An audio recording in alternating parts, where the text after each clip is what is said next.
Hey everybody, welcome to Hey Sawbones, my story, my passion. This guest is absolutely dynamite. I knew he had energy when I was watching him, sitting up in the stands or sitting on the practice field watching him coach youth tackle football. But, there's nothing better than when you get to sit down and really get to learn what makes someone tick, personally and professionally. So Coach Mike Ewing, he's a local legend. He is super dynamite. He's exciting to watch on the field, but he's a great person to just sit down and kind of chill and talk with. So you're going to want to stick around for the whole episode. So I guess I'm what you consider a late bloomer. I really got focus in my life when I met my wife. I've been with my wife now 16 years, but before that, just kind of bouncing around, always worked, always in sales, nothing substantial. I love to sell, though. I love to talk to people. I love customers. Yeah.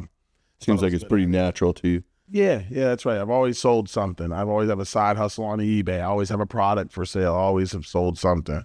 Just lately, it's been myself, on what I bring to the table. That is my downtime. So on the way to work every morning, I'm either listening to an audiobook. Current audiobook right now is The Obesity Code. It's a great book that kind of breaks down we as a culture, particularly the United States, how we've become so obese and why we've become so obese. It's a similar topic that I've read about for the past probably 14, 15 years. Okay. It really stresses intermittent fasting. It really stresses low carbohydrates and just not snacking so much. Or I'll do podcasts. I'll listen to podcasts. What do you listen to?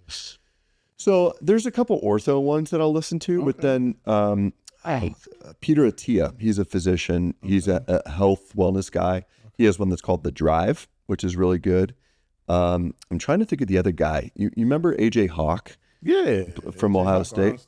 So his brother has a really good one too. I can't remember. Yeah. Well, I'll find it and I'll share it with you because he's masterly motivational and he has some really, he had Brady Quinn on. He had, just a lot of former athletes. Yeah. Maurice Claret.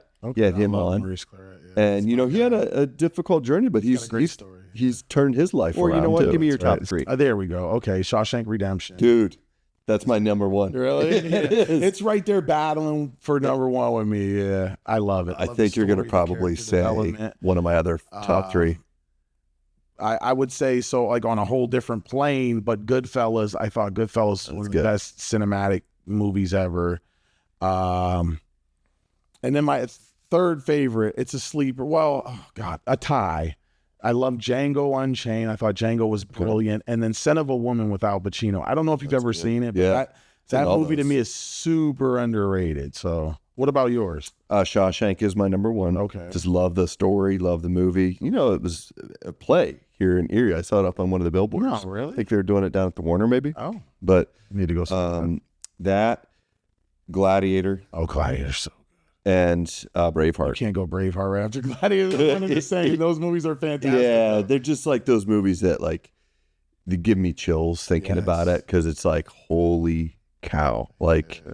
And there's some historical stuff there too. Right, it's not just all mythical. No, that's right. I was just watching a documentary on the real William Wallace. Solving the problem. And that's what, when I say I'm a late bloomer, that's what changed.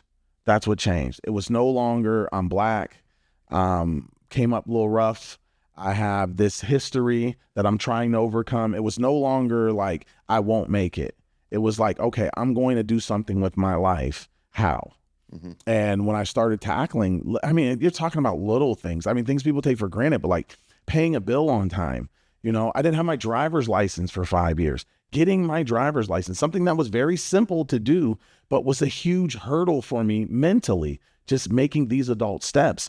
And once I started taking them, my confidence started steamrolling and I'm like, good luck. I can do anything. And this is after just getting a driver's license because I had it inside of me. I always kind of knew I could. But when you make a wrong decision after wrong decision after wrong decision, you build backwards momentum. Going the other way. I was going to say momentum is the key thing I'm thinking of as you're talking. It's it works both ways, right? You've got the backwards momentum, but you've got the positive. Tell me all about it, Doc.